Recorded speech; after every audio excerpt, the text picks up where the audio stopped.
പൊതുനിരത്തുകളിൽ പാദരക്ഷകളില്ലാതെ നടക്കാൻ കഴിയാത്ത ഇക്കാലത്താണ് 2.5 പതിറ്റാണ്ടോളം പാദരക്ഷകളില്ലാതെ നഗ്നപാതനായി ഒരു പൊതുപ്രവർത്തകൻ നടക്കുന്നത്. ഇദ്ദേഹമാണ് അജിത് പിഷാരത്ത്. പൊതുയിടങ്ങളിൽ പാദരക്ഷകൾ ഉപയോഗിക്കാതെ നടക്കാൻ സാധിക്കാത്ത ഇക്കാലത്ത് 2 പതിറ്റാണ്ടിലേറെ കാലമായി നഗ്നപാതനായി നടക്കുകയാണ് ഇദ്ദേഹം. തന്റെ പിതാവിന്റെ മരണശേഷമാണ് ഇങ്ങനെയൊരു തീരുമാനം അദ്ദേഹം എടുത്തത്. പാദരക്ഷയില്ലാതെ നടക്കുമ്പോൾ പൊതുജനങ്ങൾ അഭിപ്രായം ചോദിക്കാറില്ലേ എന്ന ചോദ്യത്തിനും അജിത് ചേട്ടന്റെ മറുപടി ഇങ്ങനെയാണ്. അച്ഛൻ്റെ മരണത്തിന് ചടങ്ങുകൾ ചെയ്യാൻ വേണ്ടി ചെരുപ്പ് ഉപേക്ഷിച്ചതാണ്. പിന്നെ ഏതാണ്ട് 25 വർഷത്തിന് മേളിലായി അച്ഛൻ മരിച്ചിട്ട്. അപ്പോൾ അത് കഴിഞ്ഞ് ഇതുവരെ ചെരുപ്പ് ഉപയോഗിച്ചിട്ടില്ല. പല സാഹചര്യങ്ങളും ഉപയോഗിക്കേണ്ടതായി വന്നിട്ടുണ്ട്. പക്ഷെ അന്നേരമൊക്കെ നമ്മളിത് ഉപയോഗിക്കാതെ തന്നെയാണ് മുമ്പോട്ട് പോയത്. യാതൊരു രീതിയിലുള്ള ബുദ്ധിമുട്ടോ പ്രയാസങ്ങളോ ഒന്നും ഇതുവരെ നേരിട്ടില്ല. അപ്പോൾ അതുതന്നെ ഇതും തുടർന്ന് പോകാൻ ഒരു പ്രചോദനമായി. 2018 പ്രളയം എന്ന് പറയുമ്പോൾ നമ്മൾ കുട്ടനാട് മേഖലയാണെന്നറിയാമല്ലോ.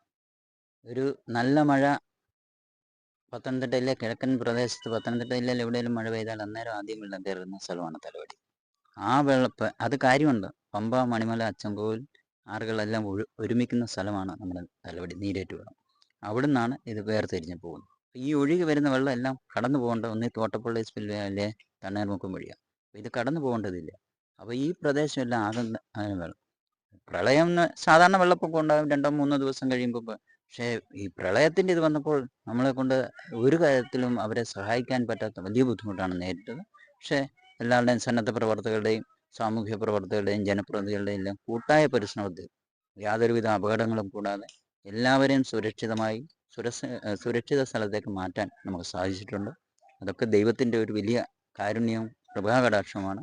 അതുകൊണ്ട് അതുപോലെ തന്നെയാണ് ഈ കോവിഡ് സമയത്തും വളരെ സജീവമായി സാമൂഹിക സേവന പ്രവർത്തനം, വീട്ടിൽ ക്വാറന്റൈനിൽ ഇരിക്കുന്നവർക്ക് ആവശ്യമായ ഭക്ഷണം, കുടിവെള്ളം, ഇവർക്കെല്ലാം മരുന്നുകൾ എല്ലാം എത്തിക്കാനുള്ള വളരെ ആത്മാർത്ഥമായ പരിശ്രമം അന്നത്തെ ഭരണസമിതിയോടും സന്നദ്ധ പ്രവർത്തകരോടും ചേർന്ന് നിന്ന് നമുക്ക് മുമ്പോട്ട് കൊണ്ടുപോകാൻ സാധിച്ചു. അതൊക്കെ ചാരിതാർത്ഥമായി ഇന്ന് ഓർക്കുന്നു, അന്നൊക്കെ ചെയ്ത ആ വലിയ പ്രവർത്തനങ്ങൾ.